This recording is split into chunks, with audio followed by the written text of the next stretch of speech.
Yo, what's up mga kamaster? Ko naman po ito si Bart Portea and welcome na naman sa ating channel kung saan ay nag-uusap-usap tayo ng mga hiwagat na gaganap sa ating mundong ginagalawan.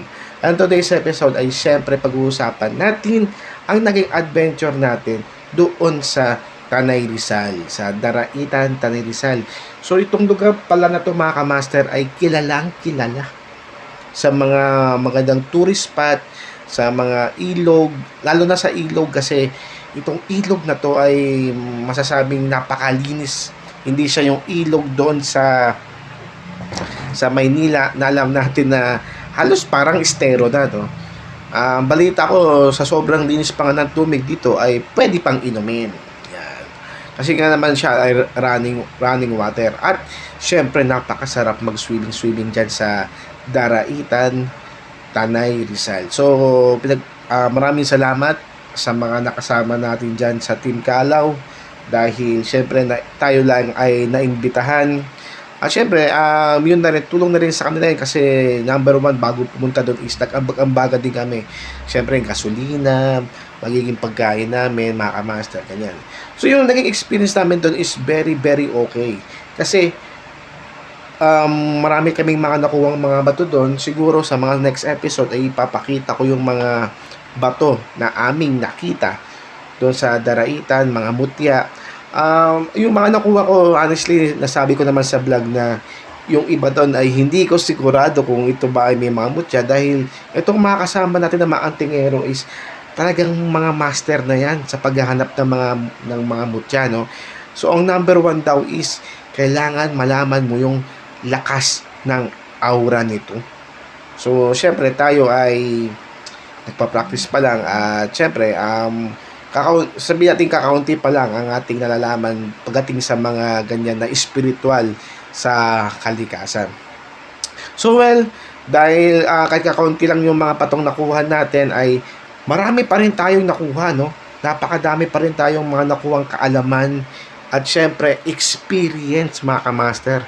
Yun lang naman ang habol natin dito, experience kasi napakahirap maghanap o maghunting ng mga bertud, lalong-lalo na pag ikaw ay nag-isa. Syempre, mas masarap at mas maganda pag may makakasama ka dahil yun na mismo yung oportunidad mo para kasi mayroon kang mababahaging kaalaman na may mga ganun kasi mga bato pala. May mga bato pala na may tawag pala sa mga ganun, no? So, well, dahil nga sa ilog nga yan, mga kamaster, ay marami kaming nakita doon sa Daraitan. Lalo na sa bungad pa lang, mga kamaster, bungad pa lang. Kasi, ang nangyari dyan, plano namin na kuweba. Pero hindi nangyari yung kuweba. Kasi nga ay, may mga karagdagan ng mga, babayaran. Lalo na sa mga, alam mo yon yung mga tour guide, mga entrance fee sa barangay, pagpapala-register pa lang.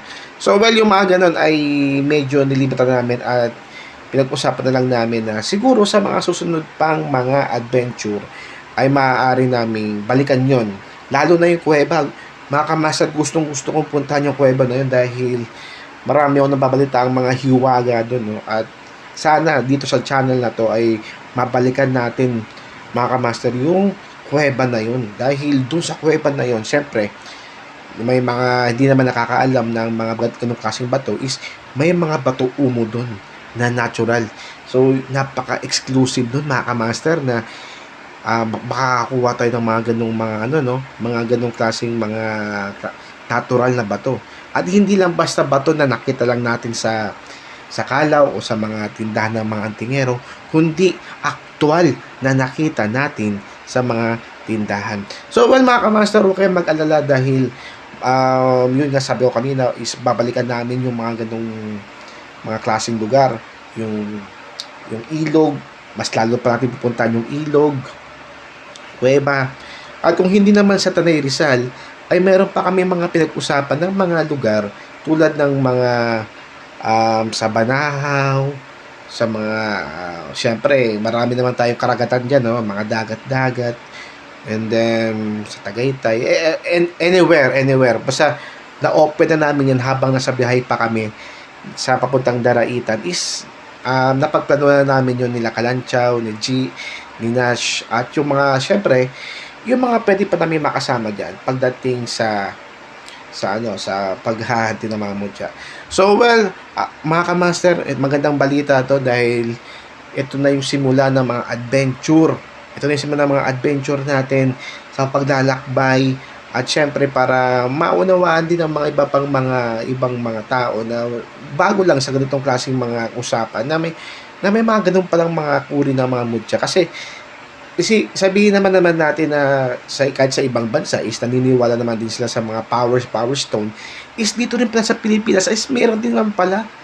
Ganun pala nakaka-amaze ang Pilipinas dahil yung mga ibang bansa pa ay pumupunta pa sa Pilipinas para maghanap ng mga klaseng bato. So yun mga kamaster, no? Hindi ko na papahabain itong vlog na to at see you sa mga next na adventure. By the way, I'm Plus Bert Portea and see you sa mga next na mga kwentuhan natin. Bye-bye!